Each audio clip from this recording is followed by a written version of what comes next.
Hello everyone, and welcome back to the Traveler's Guide to the Backrooms, where we try to go over and explain the lore of the many levels and entities within. My name is Sharp A3, an MEG AI processing system, and today, we'll be going over one of the more oppressive groups within the Backrooms, whether they admit it or not. So, I hope you like the greater good, because today, we'll be going over the U.E.C.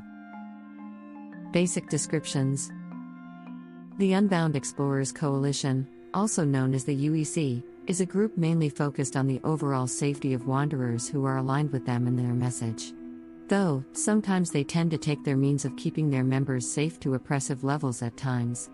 The U.E.C was founded by an ex-MEG member by the name of Diana Stewart, who's no longer part of the faction. During an event, due to the lax safety protocols of the MEG at the time, Diana's family tragically lost their lives, leading Diana and a few others within the MEG to leave and form their own group. A coalition, if you will. The goal of this coalition? To make sure an event like Diana's or any other like that would happen within their organization. To achieve this? Control everything that happens within their care with an iron grip. Allow only certain information to be brought to their members, and keep their minds focused on the protection and prosperity of the U.E.C. Even if the process of doing this seems overall tyrannical from an outsider's point of view. Which in the case of my programmers imputing the episode data, it very much does seem that way. But most importantly, to eliminate all hostile entities and environments that can cause probable harm to wanderers. Can't have wanderers getting brutally decimated if there's nothing to decimate them. Though their ways of dealing with the overall safety issues of their members seem shady at best, one thing that can be said with certainty about the U.E.C is their military ability. The offensive capabilities of this group are nothing to scoff at. They throw their all into taking down hostiles within the backrooms, so you can imagine the amount of innovation they've been through to accommodate for this endeavor.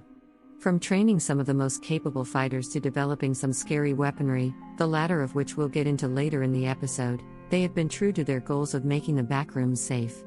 But as we get further into the episode, you'll see how not all of it is sunshine and rainbows. With that long rundown out of the way, let's get into the member structure of the faction. Faction structure. The U.E.C is broken up into 5 team structures, in charge of dealing with different aspects of the group. The first of these teams we'll be going over is the Hands of Athena. The members that make up this team are the leaders of the faction. They carefully run the U.E.C in a weird tyrannical kind of way, being ever so careful to censor information given to the settlements they create. They're known to be very hands-on when deciding who takes highly ranked positions within the U.E.C, so showing extreme loyalty to them and the faction as a whole might fast-track you up the ranks, if that's what you're going for. Next up are the Partisans of Arte.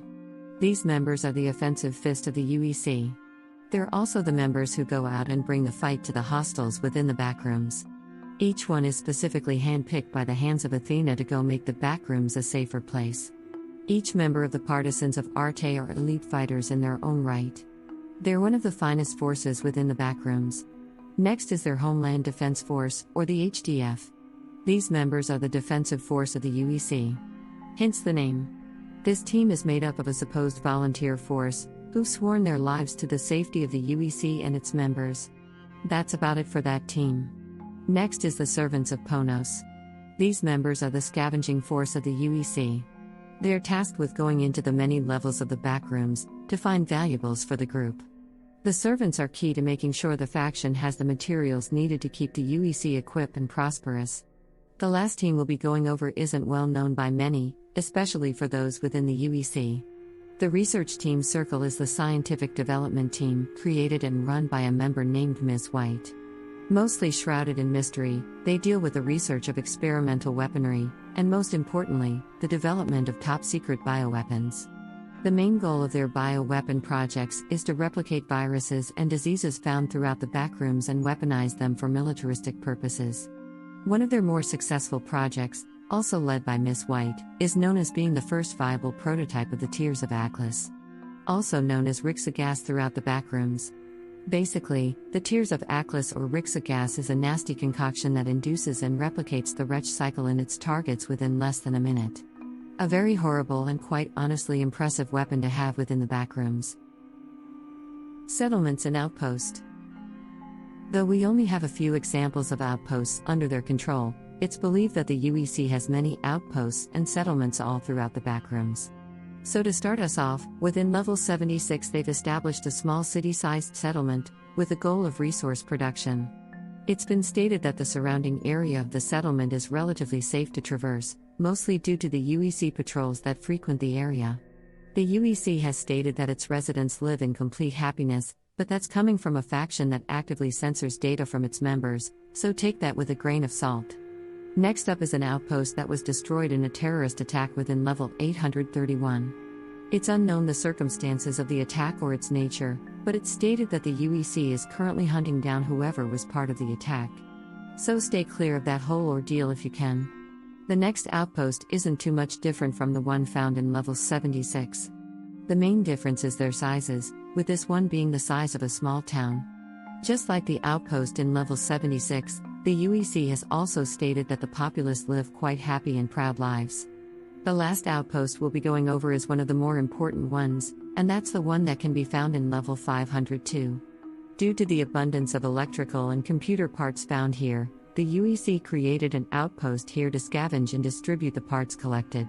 This outpost plays a huge role in their technological advancements in weaponry, making its development of it well worth the risk.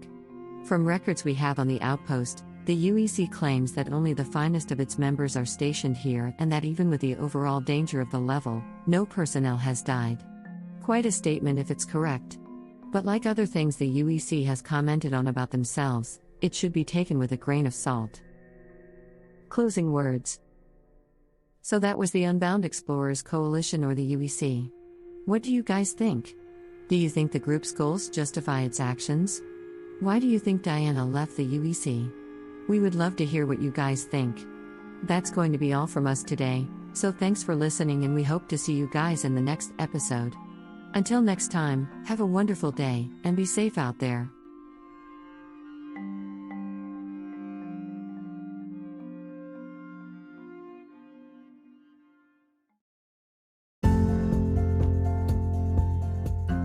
I would like to say a very special thank you to our patrons, Ridiculous, Izzy Klein, Caleb Hills, Zephyr the Cast Iron Crow, Belmex Zoro, Nathan Gear, Anakin Bumgardner, Sushi Penguini, Cullen Shaughnessy, Stephen Conger, my friends call me PK, Jeff Nordley, Slim Steven, That One Random Guy, The Good Diamond, Undead, and World Ray.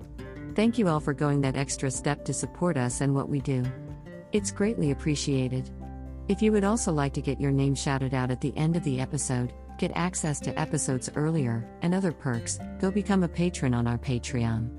For $1 a month, you can do those things and more. Thanks again for listening, and have a wonderful day.